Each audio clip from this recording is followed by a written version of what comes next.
Shalom. Amin. Saudaraku yang kekasih, begitu dahsyat Tuhan buat kita. Amin. Kita belum sampai ke surga saja, kita sudah rasakan surga di tempat ini. Haleluya. Ya, saudaraku, saya percaya hari ini surga merespon kita yang sedang menyembah Tuhan di tempat ini. Surga memperhatikan saya dan saudara.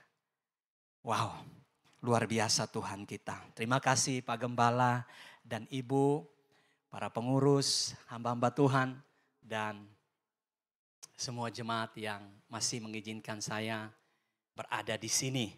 Bukan sebuah jadwal, tetapi ini adalah anugerah Tuhan. Bisa saja Bapak dan Ibu Gembala membatalkan jadwalnya. Tetapi karena Tuhan, saya ada di sini. Dan dari lubuk hati saya yang paling dalam, mewakili jemaat yang saya gembalakan, mengucapkan terima kasih banyak sekali lagi Bapak dan Ibu Gembala, Pak Rudi dan teman-teman semua. Dan seluruh jemaat yang telah hadir tanggal 16 Oktober kemarin dalam ulang tahun gereja yang saya gembalakan. Dan juga ada pelantikan buat istri saya. Saudara, itu satu sukacita terbesar buat diri saya. Bahwa saya dikunjungi oleh jemaat Tuhan di tempat ini. Saudara, begitu luar biasa. Tepuk tangan buat jemaat GCLC. Wow. Ya. Karena yang paling banyak hadir itu jemaat dari tempat ini. Itu satu hal yang wow, saya apresiasi sekali Pak dan Ibu Gembala. Terima kasih banyak. Terima kasih banyak. Doa saya, Bapak Gembala dan semua jemaat selalu dan senantiasa dilindungi dan diberkati Tuhan. Senantiasa, amin. Gereja Tuhan terus berkembang tanpa batas. Karena kita punya Tuhan yang tanpa batas. Bapak Ibu Saudara, saya ingin membawa kita belajar satu kebenaran firman Tuhan. Mari buka Alkitab kita. Di dalam Injil Matius.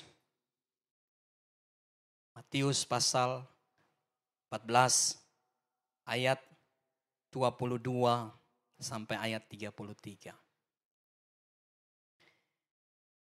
Yesus berjalan di atas air. Sesudah itu Yesus segera memerintahkan murid-muridnya naik ke perahu dan mendahuluinya ke seberang sementara ia menyuruh orang banyak pulang. Dan setelah orang banyak itu disuruhnya pulang, Yesus naik ke atas bukit untuk berdoa seorang diri. Ketika hari sudah malam, ia sendirian di situ. Perahu murid-muridnya sudah beberapa mil jauhnya dari pantai dan diombang-ambingkan gelombang karena angin sakal. Kira-kira jam 3 malam, datanglah Yesus kepada mereka berjalan di atas air. Ketika murid-muridnya melihat dia berjalan di atas air, mereka terkejut dan berseru, "Itu hantu." Lalu berteriak-teriak karena takut. Tetapi segera Yesus berkata kepada mereka, "Tenanglah, aku ini, jangan takut." Lalu Petrus berseru dan menjawab dia, "Tuhan, apabila engkau itu, suruhlah aku datang kepadamu berjalan di atas air." Kata Yesus, "Datanglah." Maka Petrus turun dari perahu dan berjalan di atas air mendapatkan Yesus. Tetapi ketika dirasanya tiupan angin, takutlah ia dan mulai tenggelam lalu berteriak, "Tuhan, tolonglah aku." Segera Yesus mengelurkan tangannya, memegang dia dan berkata, "Hai orang yang kurang percaya, mengapa engkau bimbang?" Lalu mereka naik ke perahu dan angin pun reda. Dan orang-orang yang ada di perahu menyembah dia, katanya, "Sesungguhnya engkau anak Allah." Bapak Ibu Saudara yang kekasih, pagi ini saya ingin kita belajar kebenaran yang telah kita baca di bawah satu tema yang Tuhan taruh di hati saya adalah stay fokus. Tetap fokus.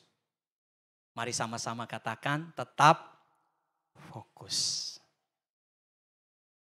Bapak Ibu Saudara, ada dua orang penulis yang sangat terkenal, yang bukunya menjadi buku bestseller di dalam bidang marketing. Buku itu berjudul Fokus. Di dalam buku itu, saudara, dia mengkisahkan tentang perusahaan-perusahaan yang berhasil dan bertahan. Sebab ada perusahaan yang bisa berhasil, tapi tidak bisa bertahan. Berkembang, tapi kemudian menjadi kolaps oleh karena tantangan, dan akhirnya tidak bisa lagi menjalankan bisnisnya. Nah, dia mengatakan begini, perusahaan-perusahaan besar yang sukses dan bertahan adalah perusahaan-perusahaan yang fokus pada bidang usahanya. Dan di dalam buku itu dia mengatakan, mengambil contoh seperti Coca-Cola. Dari awal mulanya, dia fokus menjual Coca-Cola. Dan sampai hari ini dia tetap fokus untuk menjual Coca-Cola. Dia tidak mencampur dengan jualan yang lain. Mungkin ada bidang usaha yang lain, tetapi dia tetap fokus pada Coca-Cola. Nah, saudaraku yang kekasih di dalam Yesus Kristus, mungkin kita pernah membuat eksperimen waktu kita kecil, dan mungkin teman-teman yang masih studi pernah diminta oleh gurunya untuk membuat satu eksperimen, yaitu membakar rumput atau kertas dari kaca pembesar. Pernah itu saudara? Saya pernah. Sinar matahari itu menghangatkan dan menerangi kita.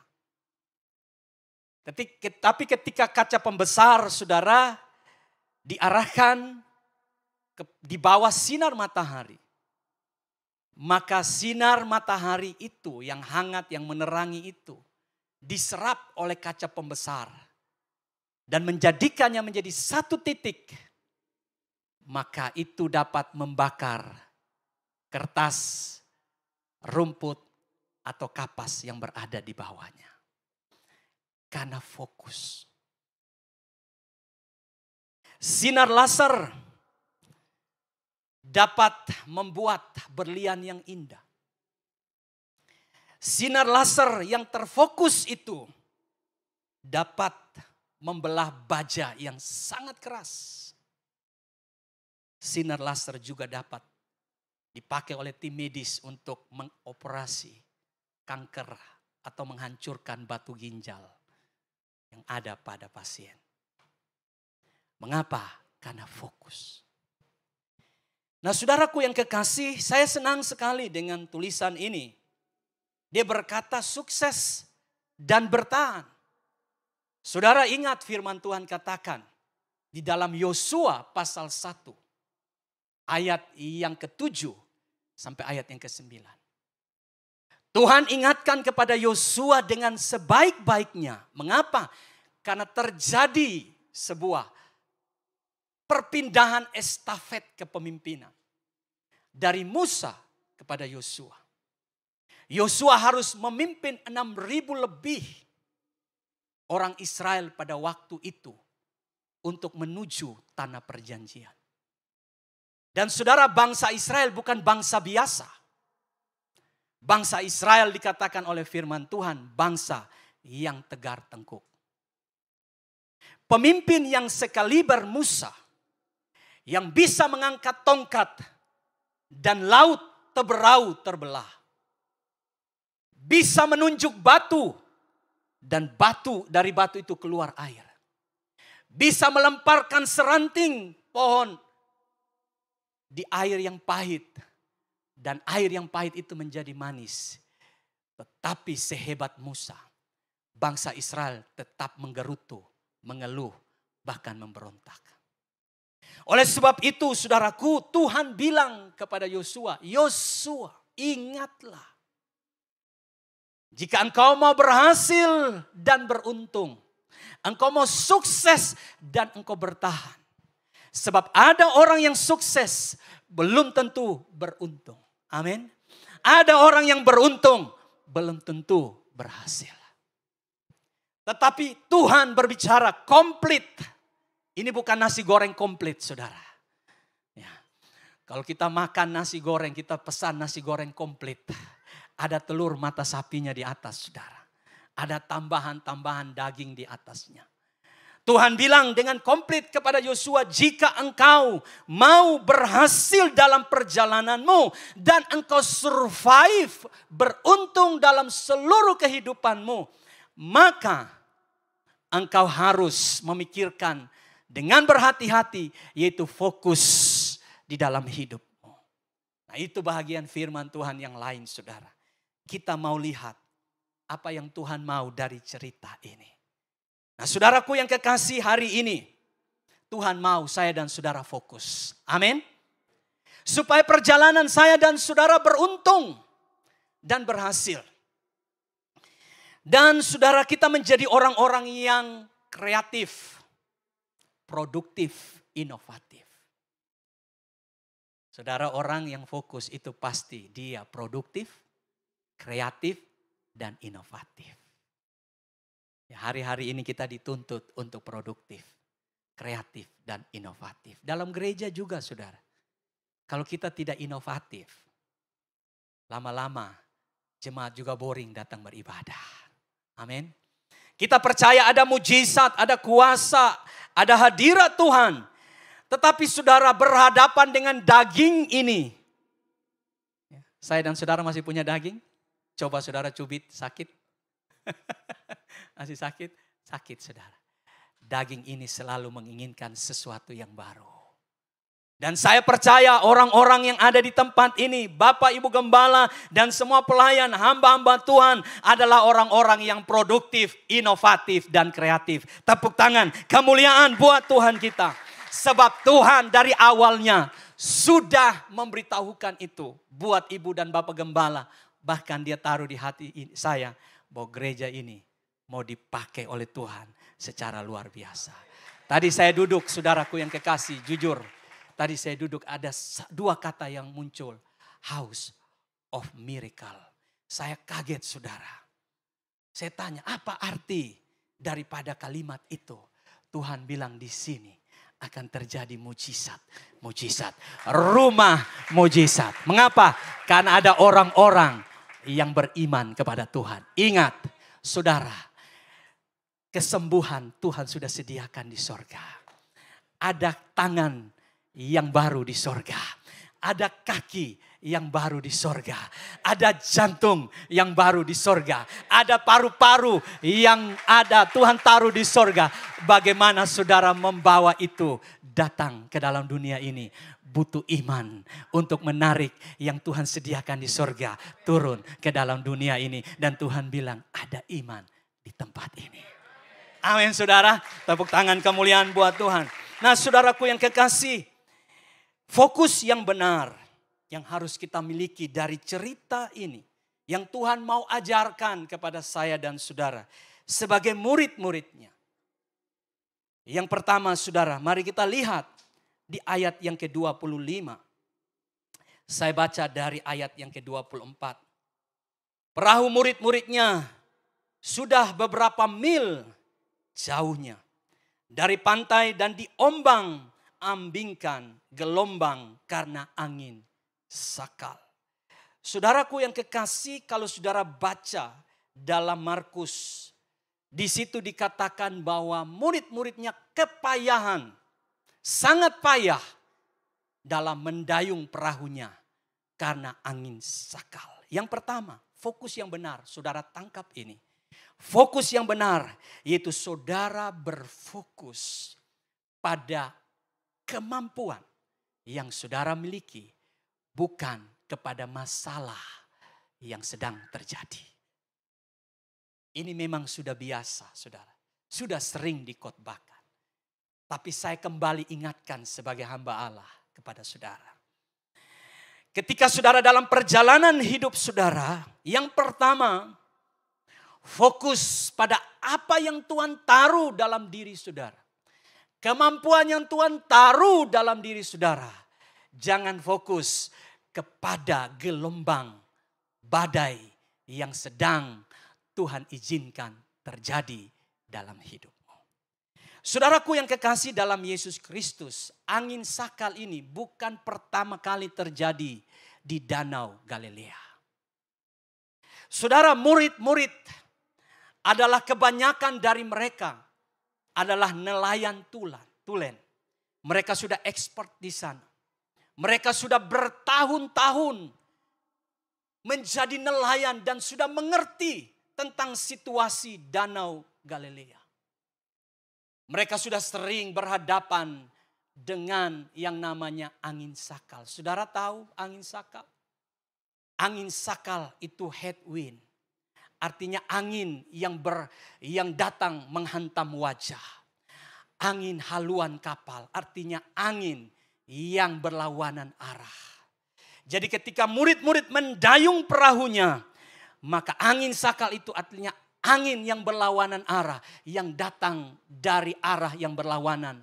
Untuk apa saudara? Menghantam perahu murid-murid untuk tidak dapat maju-maju. Mereka akan tetap ada pada tempat, bahkan mereka bisa mundur. Saudara, betapa hebatnya angin sakal itu. Tetapi saudara, yang terjadi kalau kita baca firman Tuhan, murid-murid tidak menyadari bahwa mereka adalah nelayan tulen. Mereka sudah biasa dengan angin itu. Tetapi yang terjadi ialah mereka fokus kepada gelombang yang terjadi oleh karena angin itu. Sehingga mereka tidak lagi melihat kemampuan, potensi, pengalaman yang Tuhan taruh di dalam diri mereka. Saudara, banyak orang yang kehilangan fokus. Mengapa? Karena yang dia lihat masalahnya, bukan potensi kemampuan yang dia miliki. Dia rugi sedikit, dia akan fokus kepada apa yang dia rugi. Padahal dia tidak menyadari bahwa beberapa minggu yang lalu, beberapa bulan yang lalu, Tuhan membuat dia untung lebih daripada dia rugi.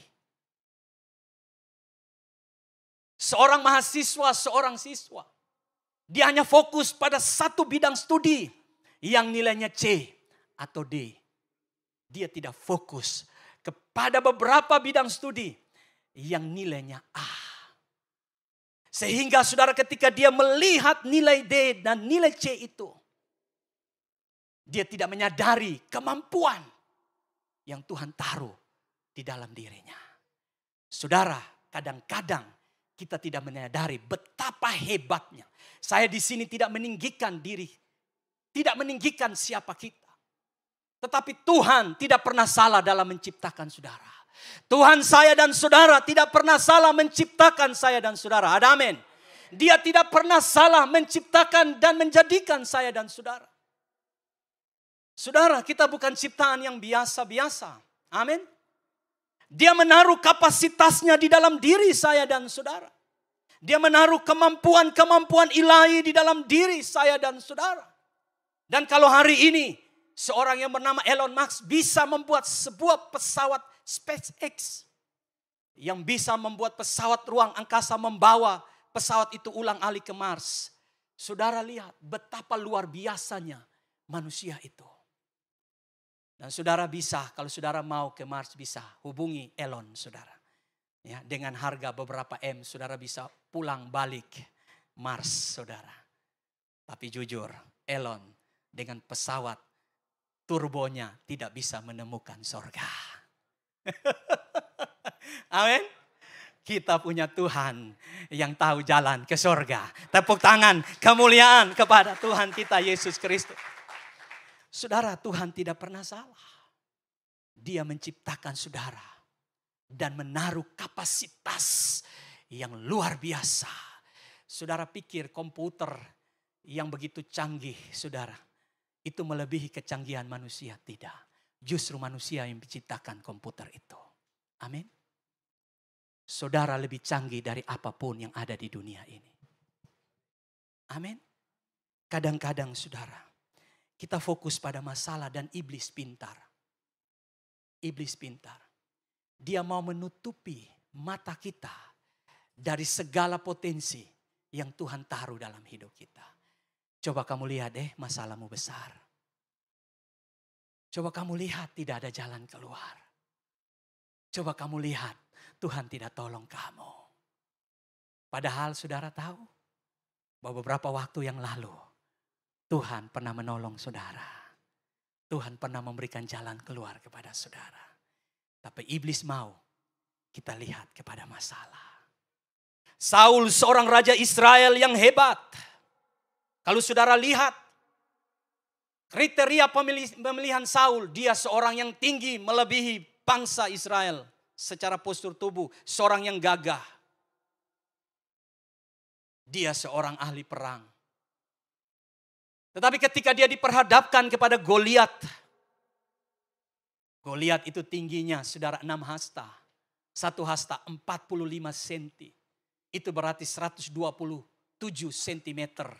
Ditambah sejengkal. Jadi sekitar 190 cm. Hampir 3 meter. Ketika Saul melihat Goliat.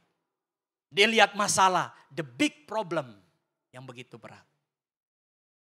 Dia tidak tahu bahwa di dalam dirinya. Ada seorang pahlawan. Di dalam dirinya Tuhan menaruh kemenangan. Di dalam dirinya dia punya pengalaman berperang. Dan Tuhan tidak pernah tinggalkan dia di dalam berperang. Dia punya pedang, dia punya perisai. Tetapi yang dia lihat Goliat yang tinggi, yang besar, yang diagungkan oleh Filistin. Dan ketika dia lihat Goliat, dia lihat dirinya begitu kecil. Dia tidak lihat kemampuan yang Tuhan taruh di dalam dirinya. Saudaraku yang kekasih di dalam Yesus Kristus, hari ini saudara mungkin punya pergumulan yang besar. Tetapi Alkitab berkata bahwa Tuhan telah menjadikan kita mulia dan berharga di matanya. Engkau lebih dahsyat dari pergumulanmu hari ini. Saya mau bilang engkau lebih dahsyat dari pergumulanmu hari ini. Bilang saya lebih dahsyat dari pergumulan saya. Amin. Saya lebih dahsyat dari sakit saya. Saya lebih dahsyat dari masalah keuangan saya. Saya lebih dahsyat daripada masalah perusahaan saya. Saya lebih dahsyat dari apapun yang sedang saya alami. Mengapa? Karena Tuhan taruh sesuatu yang luar biasa di dalam diri saudara. Saudara, Tuhan tidak sembarangan menaruh saudara di dalam masalah saudara hari ini. Amin. Supaya apa yang ada dalam diri saudara itu terekspos keluar. Saudara mengerti tentang apa artinya rugi ketika saudara rugi. Betul? Dan saudara belajar dari kerugian. Betul saudara? Saudara mengerti apa artinya dihianati ketika saudara dihianati. Ketika orang cerita kepada saudara bahwa saya pernah dihianati, saudara tidak akan paham sampai saudara alami sendiri. Saya bisa cerita hari ini bahwa saya pernah dibawa Tuhan sampai titik nol. Di mana seperti saya ada di sebuah sumur. Lihat ke depan, tembok sumur. Lihat ke samping, tembok sumur. Lihat ke samping, tembok sumur. Lihat ke belakang, tembok sumur. Cuman satu, lihat ke atas. Tetapi ketika dalam ada masalah saudara, raksasa di dalam diri kita, kemampuan di dalam diri kita akan keluar. Amin. Kita diasah menjadi orang-orang yang fokus pada apa yang kita miliki. Nah saudaraku yang kekasih, kemudian yang kedua. Saudara mari perhatikan ayat 26. Saudara, apa yang Tuhan ingin kita belajar daripada fokus ini. Selain saudara fokus kepada apa yang saudara miliki, bukan kepada masalah. Yang kedua ayat 26. Firman Tuhan berkata begini. Ketika murid-murid melihat dia berjalan di atas air. Mereka apa saudara? Terkejut dan berseru. Apa? Itu hantu. Lalu berteriak-teriak karena takut. Saudara bisa bedakan ya. Kata Tuhan jika dibaca dari belakang bisa jadi apa saudara? Hantu. Betul tidak? Bayangkan murid-murid ketika lihat Tuhan mereka lihat hantu. Seperti lihat hantu. Saudara rupanya murid-murid ini pada titik ketakutan yang luar biasa. Mereka sudah tidak bisa melangkah maju, mendayung perahu mereka tidak bisa maju. Karena gelombang yang begitu kuat. Menerpah perahu mereka. Mereka sudah kepayahan, sudah lemas.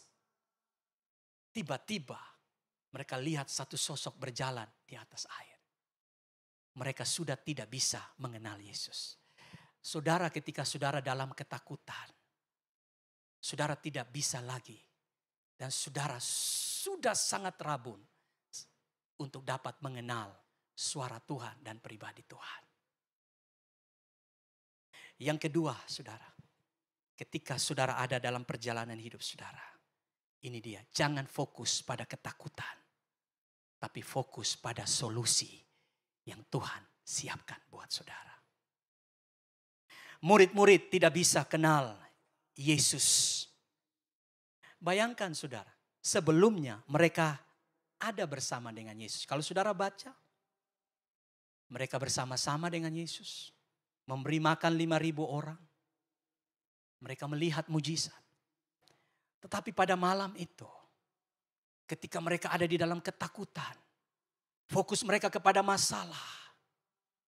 Yang mereka lihat Yesus bukan Yesus, tapi hantu. Orang yang ada dalam ketakutan akan tidak melihat kebenaran dan tidak dapat melihat Yesus lebih jelas. Saudara, saya melayani seorang ibu. Saya bersama dengan istri saya. Ibu ini bukan anggota jemaat kami. Dia anggota salah satu gereja. Kebetulan saudara, kemenakannya adalah anggota gereja yang saya gembalakan. Dia mengajak kami untuk datang mendoakan ibu ini. Saudara, ibu ini punya rumah yang bagus. Di depan rumahnya ada usaha. Dan usahanya itu lancar. Dia punya suami. Dia punya 3 orang anak. 1 menantu, 1 cucu. Kalau saya perhatikan dari ibu ini. Tidak ada yang kurang dari ibu ini.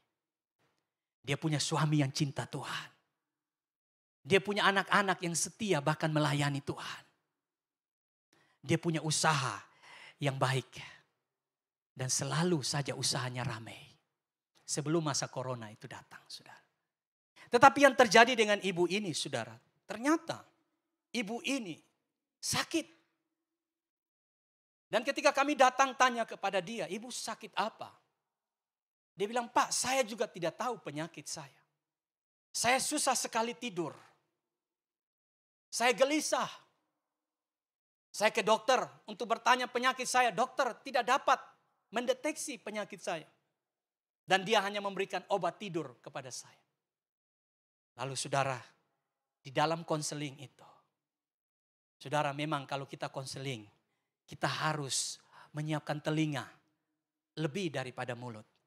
Hamba Tuhan saudara, kadang-kadang mulut lebih daripada telinga. Ya, mulut lebih banyak daripada telinga saudara. Itu sebabnya Tuhan sebenarnya sediakan 2 telinga, 1 mulut. Betul tidak? Bayangkan kalau 2 mulut, 1 telinga, apa yang terjadi saudara. Jadi kami dengar dia berbicara. Dengar dia berbicara. Saudara, memang hamba Tuhan itu seperti tempat sampah. Semua masalah jemaat, semua masalah orang itu dilemparkan. Gembala, hamba Tuhan sudah punya masalah. Ditambah lagi dengar jemaat punya masalah. Makanya saudara doakan baik-baik Bapak dan Ibu gembala saudara. Amin. Karena mereka juga punya masalah. Belum lagi saudara datang dengan masalah saudara. Tambah lagi mereka punya masalah memikirkan saudara. Itulah tugas seorang gembala. Jadi saudara, tugas seorang gembala bukan hanya ganteng-gantengan, cantik-cantikan, berbicara di mimbar, saudara. Tidak. Tugas seorang gembala ialah membimbing jemaat. Amin, saudara. Itu sebabnya mari kita doakan gembala kita. Lalu saudara, yang terjadi dari ibu ini ketika dia cerita, saya menangkap. Tiba-tiba Roh Kudus berbicara di hati saya. Dan itu juga sama dengan istri saya. Ibu ini dikuasai oleh ketakutan. Ibu ini punya suami yang baik, suami yang setia, taat, takut kepada Tuhan, melayani Tuhan. Punya anak yang setia, melayani Tuhan, punya usaha yang baik, berkecukupan. Bahkan anaknya bilang kepada dia, Mam, kalau engkau mau berangkat ke Singapura kemana saja, kami siap beli tiket untuk engkau pergi. Dan sekali saudara dia bilang, iya saya mau berangkat, dan apa yang terjadi? Sampai ke Singapura pun dia dalam keadaan yang sama seperti dia di Makassar. Tidak senyum, tidak punya kebahagiaan. Ternyata dikuasai oleh ketakutan. Dan saudaraku, saya bilang kepada ibu ini, Bu, satu penyakit ibu, yaitu ibu takut terhadap apa yang belum terjadi.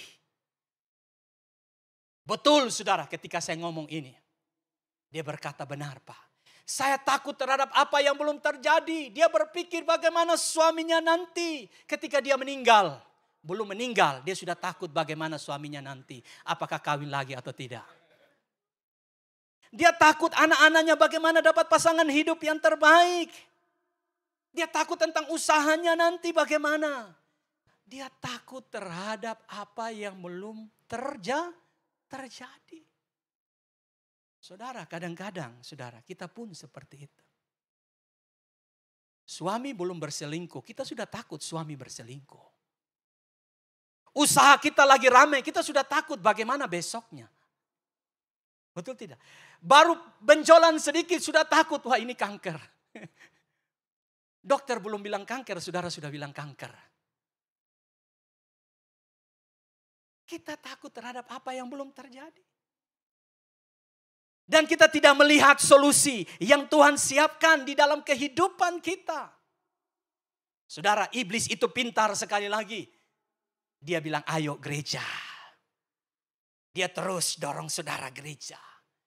Ayo baca Alkitab. Ayo melayani Tuhan. Ayo nyembah Tuhan. Tapi yang iblis lakukan, dia memperbesar ketakutan saudara. Oh saudara, banyak orang yang takut ada di dalam gereja. Banyak orang yang lagi takut, dia sedang menyembah Tuhan. Banyak orang yang takut, dia sedang melayani Tuhan. Bahkan banyak hamba-hamba Tuhan yang takut untuk menghadapi 2023 yang dikatakan sebagai tahun gelap, masa resesi. Bagaimana gerejanya? Apakah dia masih dapat survive atau tidak? Ketakutan diperbesar oleh iblis, bukan solusi yang kita lihat. Mari buka satu ayat. 1 Korintus pasal 10 ayat 13. Saudara, kita lihat ayat ini baik-baik. Ayat ini berbicara tentang perjalanan bangsa Israel menuju Kanaan. Kita sedang berjalan menuju kepada Kanaan, yaitu surga. Apa yang firman Tuhan katakan 1 Korintus? Pencobaan-pencobaan yang kamu alami, sama-sama katakan, ialah pencobaan-pencobaan biasa. Gelombang angin sakal dalam hidup saudara yang hari ini itu biasa. Ada amin. Katakan biasa. Masalahku biasa. Sakitku biasa. Kerugianku biasa. Biasa. Itu sebabnya kalau ada masalah bilang sama Tuhan, Tuhan tambah lagi masalah. Berani? Tidak ada yang mau. Kalau ada yang sudah pernah mengalami putus cinta. Coba berani berdoa kalau sudah dapat sekarang. Tuhan kasih lagi pengalaman yang sama. Putus cinta lagi. Bapak-bapak jangan bilang begitu ya. Kalau bisa Tuhan kasih lagi. Putus cinta lagi. Jangan saudara. Satu untuk selama-lamanya. Amin Pak Hengki. Amin Bu. Ya, selamat ulang tahun pernikahan Pak Hengki dan Ibu. Luar biasa. Nah saudaraku yang kekasih di dalam Yesus Kristus. Ayat ini berkata, kita lanjut. Supaya kita tidak hilang. Yang tidak melebihi apa? Kapasitas di dalam hidupmu. Oleh sebab itu jangan fokus pada persoalan yang diizinkan Tuhan dalam hidupmu. Fokus pada kekuatan yang ada di dalam dirimu. Ada amin. Sebab ini dia. Allah kita itu apa? Setia. Tidak ada pribadi yang lebih setia seperti dia. Manusia bisa setia. Tapi Tuhan kita tidak bisa tidak setia. Sebab dia Allah yang setia. Wow. Dan ketika dia setia, ini dia. Karena itu, karena dia setia. Bukan karena saudara baik. Bukan karena saudara rajin berdoa. Bukan karena saudara rajin menyembah. Tapi karena dia setia. Sebelum saudara menyembah, sebelum saudara berdoa, dia sudah setia untuk menolong kehidupan kita. Amin. Dia berkata begini. Ia tidak akan membiarkan kamu dicobai melampaui apa? Jadi kita semua punya kekuatan yang bisa mengalahkan semua masalah kehidupan kita. Pada waktu kamu dicobai, ini dia yang saya mau katakan. Ia akan memberikan apa? Jalan keluar. Ingat, setiap persoalan satu paket dengan jalan keluar. Bilang, setiap persoalan satu paket dengan jalan keluar. Jika engkau ada masalah hari ini, ada paket jalan keluar yang Tuhan siapkan bagi hidupmu. Ada amin. Jika engkau punya masalah, ada kesembuhan yang Tuhan sediakan. Jika engkau rugi, Tuhan akan siapkan keuntungan yang berlipat kali ganda dalam hidupmu. Satu paket Tuhan berikan buat kehidupan kita. Saudara, fokus pada solusi. Amin. Solusi ada di sekitar kita. Jangan fokus pada ketakutanmu. Yang terakhir. Waktu saya sudah selesai, saudara. Yang terakhir. Ini yang terakhir, saudara ya. Yang terakhir. Wow, ini Petrus. Petrus ini memang kolerik. Kolerik sanguin. Saudara, dia paling mau menonjol di antara murid-muridnya. Ketika dia tahu itu Tuhan. Dia bertanya, Tuhan engkaukah itu? Lalu Tuhan bilang, iya. Aku ini. Jika engkau menyuruh aku datang, aku datang. Petrus pun keluar dari perahu, saudara. Petrus mulai keluar dari zona nyamannya. Dan dia mulai, apa saudara Alkitab berkata, berjalan di atas. Saudara lihat trik-trik yang terjadi orang berjalan di atas air, itu semua trik. Tidak ada manusia yang bisa berjalan di atas air selain manusianya Yesus. Dan siapa? Simon. Kalau Pak Adi yang berjalan di Sungai Pareman, maka Pak Adi akan tenggelam. Pak Hengki, ayo berjalan dengan saya. Kita punya iman Pak Hengki. Ya. Akhirnya orang bilang sudah gila itu dua orang yang ada di sana. Jangan coba-coba saudara. Amin. Jangan coba-coba.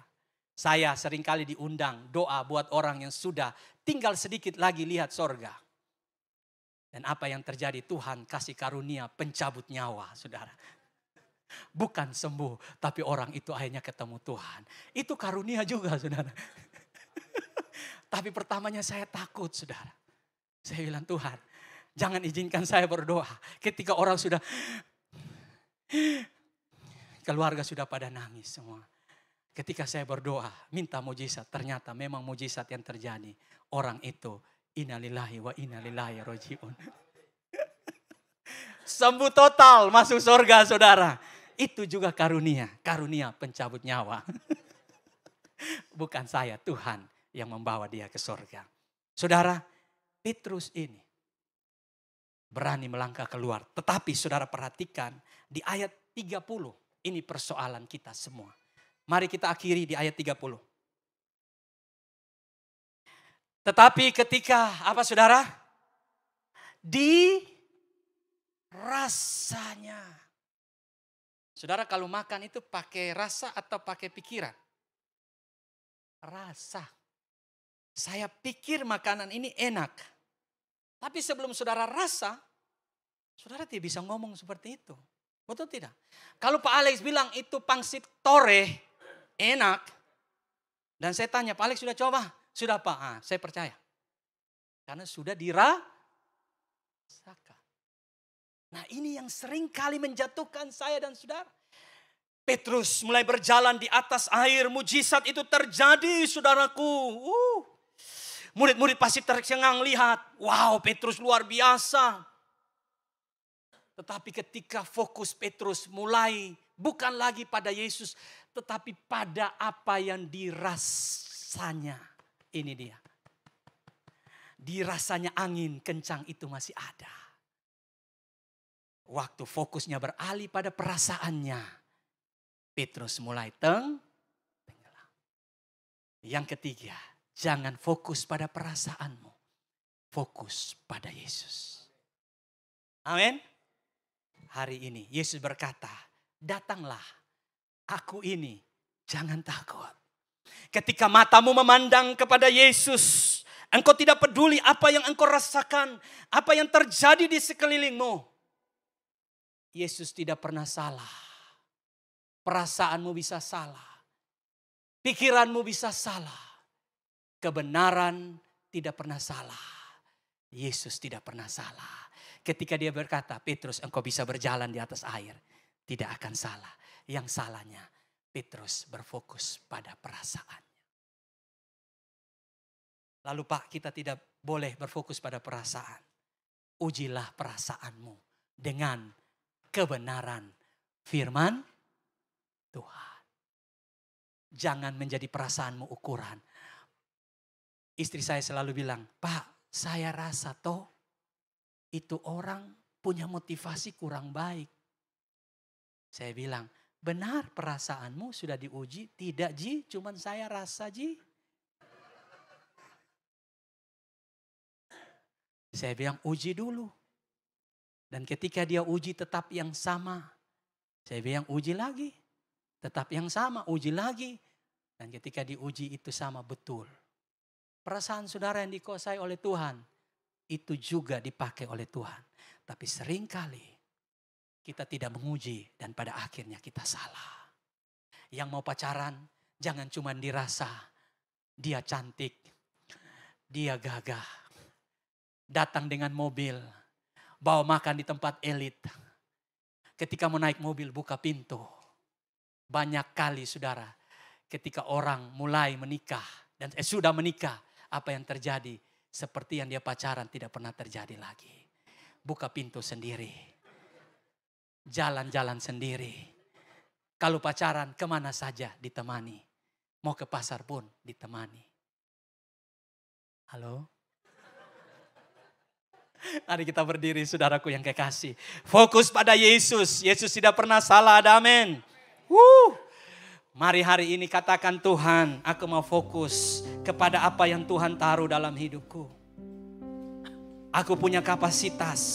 Ada kekuatan yang Tuhan taruh. Aku tidak mau fokus pada problemku. Tuhan, aku tidak mau fokus pada ketakutanku. Iblis memperbesar ketakutan. Tapi Tuhan menyuruh kita memperbesar iman kita untuk melihat solusi yang Tuhan sediakan.